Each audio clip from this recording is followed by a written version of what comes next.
Ramdev, let me come to you first. Just outlined a number of factors, and the ending has been so bright for the year gone by, with the market at virtually an all-time high. Sum it all up for us, this eventful year that we've seen. Yeah, I think we had very good year-on-year performance, because in last Diwali, one of the things was that drought was clearly overbearing in the minds of the people. But what happened was this: I think the drought also had some kind of less impact than what people thought, and still we grew at about 8.5%. So that was brilliant economic performance despite drought. Second was the the inflow of the capital from the FIs, and they kept on buying because the valuations were very low. Ramdev, quickly coming to you as well on the same issue before we start talking about valuations and really whether there's anything good to buy in this market or not. Just a quick thought on the RBI's moves, how the rate sensitives have behaved. Banks have done so well despite these rate hikes. Autos have done so well, but real estate obviously has been singled out. No, governor has been saying that, okay, I'm guiding it for we are done right now, but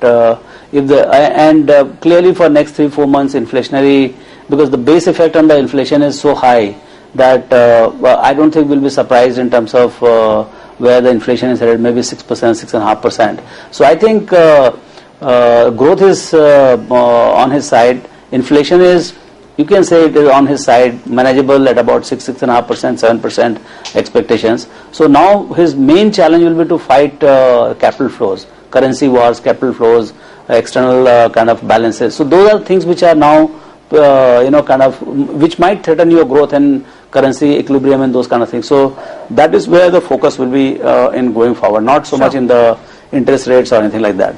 Very quickly, we have to take a quick break, but 30 seconds. Are we cheap? Are we expensive? Or are we looking fair? Good to go right now? See, now you have to clearly look at valuation. Valuations are not cheap by any, it's very richly valued, I must say. Particularly large companies which have a demonstrated performance on their back, they are valued, and for adjusted for growth also, they are valued quite handsomely.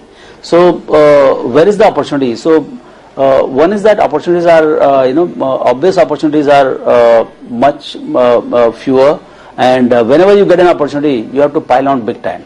Ramdev, so we've spoken about the winners. Let's talk about the laggards as well. I mean, still people are thinking what to do with infrastructure stocks and why they haven't moved and will they move now.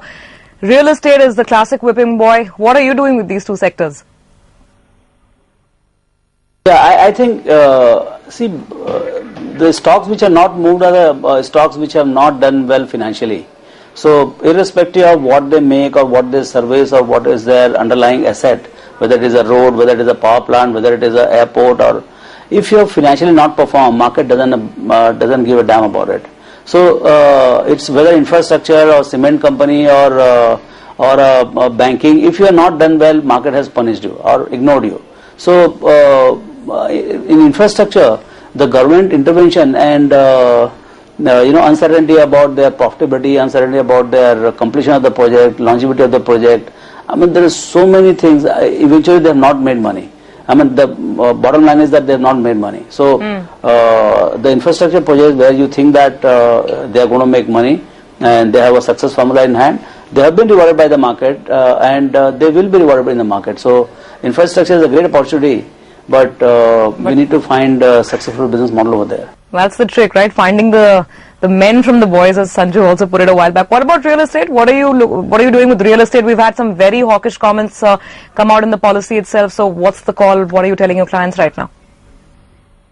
This real estate is the ultimate dumping ground for hot money. Whenever it flows in. So the central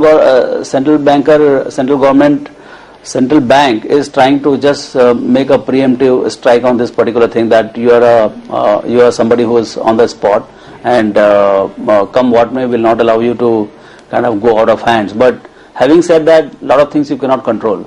So if there is actually demand for a lot of housing space, which will come up, which is coming up, and office space, I think the economics of real estate industry cannot be altered by just making some credit restriction on the who can buy, how much risk capital you have to put. At the margin, yes, it will have some impact. Say something was likely to go at 40%, maybe it will go at 38%. Okay. But I think at the end of it will be good for the guys who are growing or who are selling this stuff, because the right kind of borrower should come into the system rather than a speculative borrower.